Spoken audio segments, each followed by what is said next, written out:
182వ రోజు దేవుని యొక్క వాక్యాన్ని చదువుకుందాం. యెషయా గ్రంథము 9వ అధ్యాయము. అయినను వేదన పొందిన దేశము మీద మబ్బు నిలవలేదు.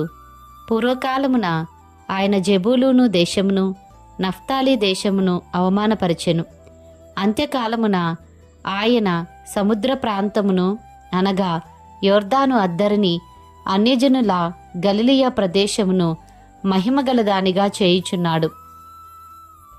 చీకటిలో నడుచు జనులు గొప్ప వెలుగును చూచుచున్నారు. మరణఛాయగల దేశ నివాసుల మీద వెలుగు ప్రకాశించును. నీవు జనమును విస్తరింపజేయుచున్నావు, వారి సంతోషమును వృద్ధిపరచుచున్నావు. కోతకాలమున మనుష్యులు సంతోషించున్నట్లు, దోపుడు సొమ్ము పంచుకుని వారు సంతోషించున్నట్లు వారు నీ సన్నిధిని సంతోషించుచున్నారు. మిద్యాను దినమున జరిగినట్లు వాని బరువు కాడిని నీవు విరిచియున్నావు. వాని మెడను కట్టుకర్రను వాని తోలువాని కొరడాలను విరిచియున్నావు. యుద్ధపు సందడి చేయు యోధులందరి జోళ్లును రక్తములో పొరలింపబడిన వస్త్రములను అగ్నిలో వేయబడి దహింపబడును. ఏలైనగా మనకు శిశువు పుట్టెను, మనకు కుమారుడు అనుగ్రహింపబడెను. ఆయన భుజము మీద రాజ్యభారముండును. ఆశ్చర్యకరుడు, ఆలోచనకర్త, బలవంతుడైన దేవుడు, నిత్యుడగు తండ్రి, సమాధానకర్తయకు అధిపతి అని అతనికి పేరు పెట్టబడును. ఇది మొదలుకొని మితి లేకుండా దానికి వృద్ధియు క్షేమమును కలుగునట్లు సర్వకాలము దావీదు సింహాసనమును రాజ్యమును నియమించును. న్యాయము వలనను నీతి వలనను రాజ్యమును స్థిరపరచుటకు అతడు సింహాసనాసీనుడై రాజ్య పరిపాలన చేయును. సైన్యములకు అధిపతి యెహోవా ఆసక్తి కలిగి దీనిని నెరవేర్చును. ప్రభువు యాకోబు విషయమై వర్తమానము పంపగా అది ఇశ్రాయేలు వరకు దిగివచ్చి ఉన్నది. అది ఎఫ్రాయిముకును షోమ్రోను నివాసులకును ప్రజలకందరికీ తెలియవలసి ఉన్నది. వారు ఇటుకలతో కట్టినది పడిపోయెను, చెక్కిన రాళ్లతో కట్టుదము రండి. రావికర్రతో కట్టినది నరకబడెను, వాటికి మారుగా దేవదారు కర్రను వేయుదము రండని అతిశయపడి గర్వముతో చెప్పుకొనిచున్నారు. యెహోవా వాని మీదికి రెజోనునకు విరోధులైన వారిని హెచ్చించుచు వాని శత్రువులను రేపుచున్నాడు. తూర్పున సిరియాయు, పడమట ఫిలిస్తీయులను నోరు తెరచి ఇశ్రాయేలును మృంగివేయవనని ఉన్నారు. ఈలాగు జరిగినను ఆయన కోపము చల్లారలేదు, ఆయన బాహువు ఇంకనూ చాపబడి ఉన్నది. అయినను జనులు తమ్ము కొట్టిన వాని తట్టు తిరుగుటలేదు. సైన్యములకు అధిపతి యెహోవాను వెదకరు. కావున యెహోవా ఇశ్రాయేలులో నుండి తలను, తోకను, తాటికమ్మను, రెల్లును ఒక్క దినమున కొట్టివేయును. పెద్దలును ఘనులును తల, కల్లలాడు ప్రవక్తలు తోక, ఈ జనుల నాయకులు త్రోవ తప్పించువారు. వారిని వెంబడించువారు వారి చేత మృంగివేయబడుదురు. వారందరూ భక్తిహీనులను దుర్మార్గులనై ఉన్నారు. ప్రతి నోరు దుర్భాషలాడును. కాబట్టి ప్రభు వారి యవ్వనస్తులను చూచి సంతోషింపడు. వారిలో తల్లిదండ్రులు లేనివారి అందైనను వారి విధవరాండ్రై అందైనను జాలిపడడు. ఈలాగు జరిగినను ఆయన కోపము చల్లారలేదు, ఆయన బాహువు ఇంకనూ చాపబడి ఉన్నది. భక్తిహీనత అగ్నివలే మండుచున్నది. అది గచ్చ పొదలను బలురక్కసి చెట్లను కాల్చి అడవి పొదలలో రాజును. అవి దట్టమైన పొగవలే చుట్టుకొనుచు పైకి ఎగయును. సైన్యములకు అధిపతి యెహోవా ఉగ్రత వలన దేశము కాలిపోయెను. జనులను అగ్నికి కట్టెలవలేనున్నారు. వారిలో ఒకరినొకడు కరుణింపడు. కుడిప్రక్కన ఉన్నదాని పట్టుకొందురు గాని ఇంకనూ ఆకలిగొని ఉందురు. ఎడమ ప్రక్కన ఉన్నదాని భక్షించుదురు గాని ఇంకనూ తృప్తి పొందక ఉందురు. వారిలో ప్రతివాడు తన బాహువును భక్షించును. మనష్షే ఎఫ్రాయిమును, ఎఫ్రాయిము మనష్షేను భక్షించును. వీరిద్దరూ ఏకీభవించి యూదా మీద పడుదురు. ఈలాగు జరిగినను ఆయన కోపము చల్లారలేదు, ఆయన బాహువు ఇంకనూ చాపబడి ఉన్నది. యెషయా గ్రంథము 10వ అధ్యాయము. విధవరాండ్రు తమకు దోపుడు సొమ్ముగా ఉండవలననియు తల్లిదండ్రులు లేని వారిని కొల్లపెట్టుకొనవలననియు కోరి న్యాయ విమర్శ జరిగింపకుండా దరిద్రులను తొలగించుటకును నా ప్రజలోని బీదల న్యాయమును తప్పించుటకును అన్యాయపు విధులను విధించువారికిని బాధకరమైన శాసనములను వ్రాయించువారికిని శ్రమ. దర్శన దినమున దూరం నుండి వచ్చు ప్రళయ దినమున మీరేమి చేయుదురు? సహాయమునొందుటకు ఎవరి యొద్దకు పారిపోదురు? మీ ఐశ్వర్యమును ఎక్కడ దాచుకొందురు? వారు చెరపట్టబడిన వారి క్రింద దాగుకొనుచున్నారు, హతులైన వారి క్రింద కూలుచున్నారు. ఈలాగు జరిగినను యెహోవా కోపము చల్లారలేదు, ఆయన బాహువు ఇంకనూ చాపబడి ఉన్నది. అష్షూరీయులకు శ్రమ, వారు నా కోపమునకు సాధనమైన దండము. నా దుడ్డుకర్ర, నా ఉగ్రత వారి చేతిలో ఉన్నది. భక్తిహీనులగు జనముల మీదికి నేను వారిని పంపెదను. దోపుడు సొమ్ము దోచుకొనుటకును కొల్లపెట్టుటకును వీధులను త్రొక్కించుటకును నా ఉగ్రతకు పాత్రులగు జనులను గూర్చి వారికి ఆజ్ఞాపించెదను. అయితే అతడు అలాగనుకొనడు, అది అతని ఆలోచన కాదు. నాశనము చేయవలననియు చాలా జనములను నిర్మూలము చేయవలననియు అతని ఆలోచన. అతడు ఇట్లనుకొనుచున్నాడు, నా అధిపతులందరూ మహారాజులు కారా? కల్నో కర్కెమీషును వలె నుండలేదా? హమాతు అర్పాదు వలె నుండలేదా? షోమ్రోను దమస్కు వలె నుండలేదా? విగ్రహములను పూజించు రాజ్యములు నా చేతికి చిక్కినవి గదా. వాటి విగ్రహములు యెరూషలేము షోమ్రోనుల విగ్రహముల కంటే ఎక్కువైనవి గదా. షోమ్రోనునకును దాని విగ్రహములకును నేను చేసినట్లు యెరూషలేమునకును దాని విగ్రహములకును చేయకపోదునా అనెను. కావున సియోను కొండ మీదను యెరూషలేము మీదను ప్రభు తన కార్యమంతయు నెరవేర్చిన తరువాత నేను అష్షూరు రాజు యొక్క హృదయ గర్వము వలని ఫలమును బట్టియు అతని కన్నుల అహంకారపు చూపులను బట్టియు అతన్ని శిక్షింతును. అతడు, నేను వివేకిని, నా బాహుబలము చేతను నా బుద్ధి చేతను అలాగు చేసి తిని, నేను జనముల సరిహద్దులను మార్చి వారి ఖజానాలను దోచుకొంటిని. మహాబలిష్ఠుడునై సింహాసనాసీనులను త్రోసివేసి తిని, పక్షిగూటిలో ఒకడు చెయ్యి వేసినట్టు జనముల ఆస్తి నా చేత చిక్కెను. ఒకడు విడవబడిన గుడ్లను ఏరుకొనున్నప్పుడు రెక్కను ఆడించునది అయినను నోరు తెరచునది అయినను కిచకిచలాడునది అయినను లేకపోవునట్లు నిరభ్యంతరముగా నేను సర్వలోకమును ఏరుకొనుచున్నానని అనుకొనును. గొడ్డలి తనతో నరుకువాని చూచి అతిశయపడునా? రంపము తనతో కోయువాని మీద పొగడుకొనునా? కోల తన్నెత్తువానిని ఆడించినట్లును దండము కర్రకాని వానిని ఎత్తినట్లును ఉండును గదా. ప్రభువును సైన్యములకు అధిపతియునగు యెహోవా బలిసిన అష్షూరీయుల మీదికి క్షయరోగము పంపును. వారి క్రింద అగ్నిజ్వాలలు గల కొరవి కట్టే రాజును, ఇశ్రాయేలు యొక్క వెలుగు అగ్నియును, అతని పరిశుద్ధ దేవుడు జ్వాలయునగును. అది అష్షూరు యొక్క బలురక్కసి చెట్లకును గచ్చ పొదలకును అంటుకొని ఒక్క దినమున వాటిని మృంగివేయును.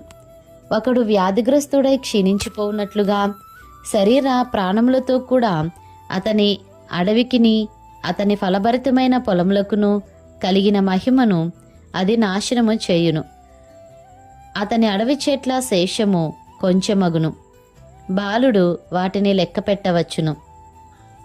ఆ దినమున ఇశ్రాయేలు శేషమును యాకోబు కుటుంబీకులలో తప్పించుకొనిన వారును తమను హతము చేసిన వారిని ఇకను ఆశ్రయింపక సత్యమును బట్టి ఇశ్రాయేలీల పరిశుద్ధ దేవుడైన యెహోవాను నిజముగా ఆశ్రయించెదరు.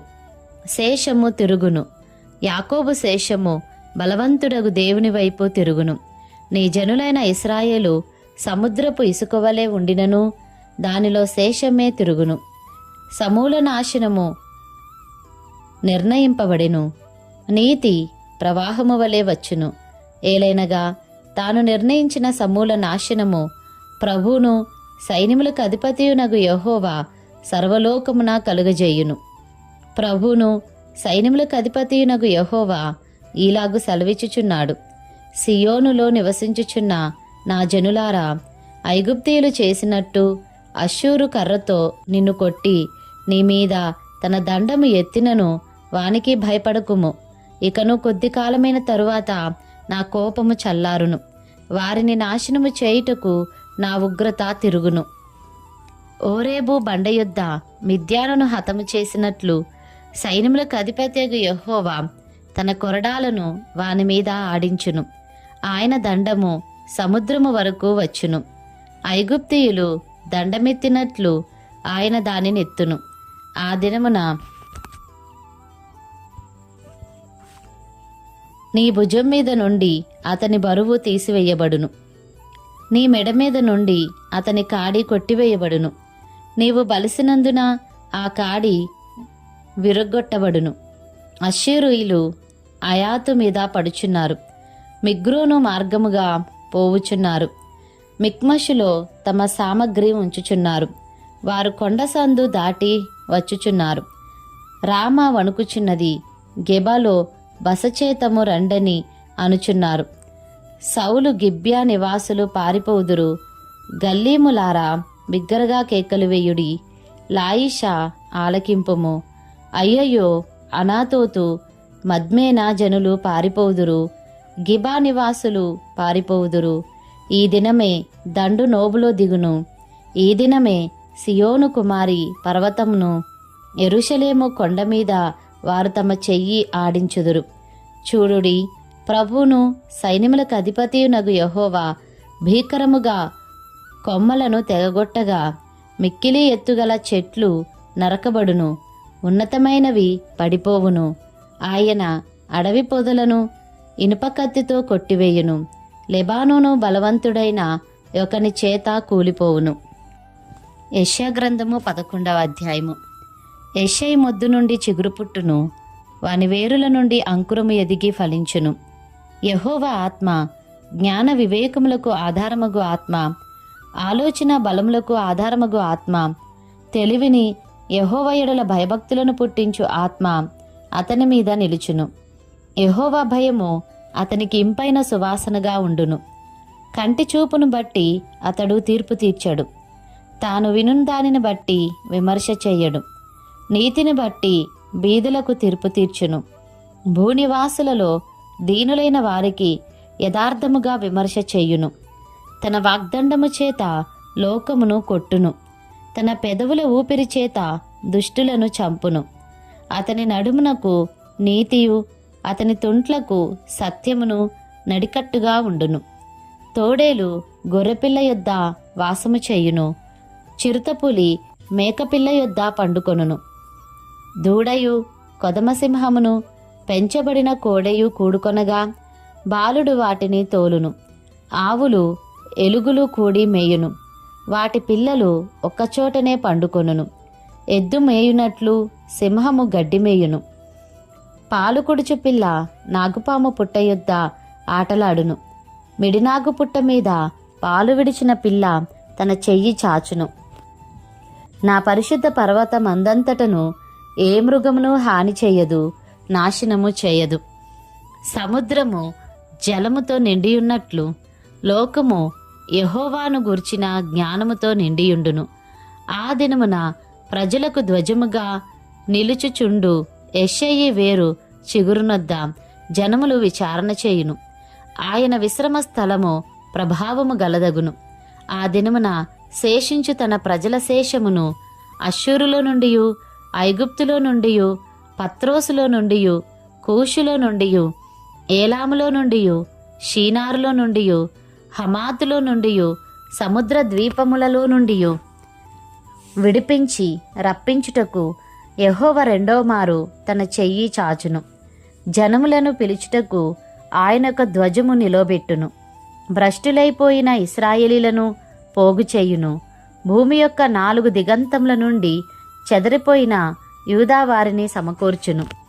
ఎఫ్రాయిమునకున్న మత్సరము పోవును. యూదా విరోధులు నిర్మూలమగుదురు. ఎఫ్రాయిము యూదాయందు మత్సరపడదు. యూదా ఎఫ్రాయిమును బాధింపడు. వారు ఫిలిస్తీన్ల భుజం మీద ఎక్కుదురు. పడమటి వైపుకు పరుగెత్తిపోవుదురు. ఏకీభవించి తూర్పు వారిని దోచుకొందురు. ఏదోమును మోయాబును ఆక్రమించుకొందురు. అమ్మోనీయులు వారికి లోబడుదురు. మరియు యెహోవా ఐగుప్తు సముద్రము యొక్క అఖాతమును నిర్మూలము చేయును. వేడిమిగల తన ఊపిరిని ఊదును. యూఫ్రటీసు నది మీద తన చెయ్యి ఆడించును. 7 కాలువలుగా దాని చీలగొట్టును. పాదరక్షలు తడవకుండా మనుష్యులు దాటునట్లు దాని చేయును. కావున ఐగుప్తు దేశం నుండి ఇశ్రాయేలు వచ్చిన దినమున వారికి దారి కలిగినట్లు అష్షూరు నుండి వచ్చు ఆయన ప్రజల శేషమునకు రాజమార్గముండును. యెషయా గ్రంథము 12వ అధ్యాయము. ఆ దినమున మీరిలాగందురు, యెహోవా, నీవు నా మీద కోపపడితివి, నీ కోపము చల్లారెను. నిన్ను స్తుతించుచున్నాను, నీవు నన్ను ఆదరించియున్నావు. ఇదిగో నా రక్షణకు కారణభూతుడగు దేవుడు, నేను భయపడక ఆయనను నమ్ముకొనుచున్నాను. యెహోవా, యెహోవాయే నాకు బలము, ఆయనే నా కీర్తన కాస్పదము. ఆయన నాకు రక్షణాధారం అయ్యెను. కావున మీరు ఆనందపడి రక్షణాధారములైన బావుల్లో నుండి నీళ్లు చేదుకొందురు. ఆ దినమున మీరిలాగందురు, యెహోవాను స్తుతించుడి, ఆయన నామమును ప్రకటించుడి. జనములలో ఆయన క్రియలను ప్రచురము చేయుడి. ఆయన నామము ఘనమైనదని జ్ఞాపకమునకు తెచ్చుకొనుడి. యెహోవాను గూర్చి కీర్తన పాడుడి. ఆయన తన మహాత్యమును వెల్లడిపరచెను. భూమి అందంతటను ఇది తెలియబడును. సియోను నివాసి, ఉత్సాహధ్వని బిగ్గరగా చేయుము. నీ మధ్యనున్న ఇశ్రాయేలు యొక్క పరిశుద్ధ దేవుడు ఘనుడై ఉన్నాడు.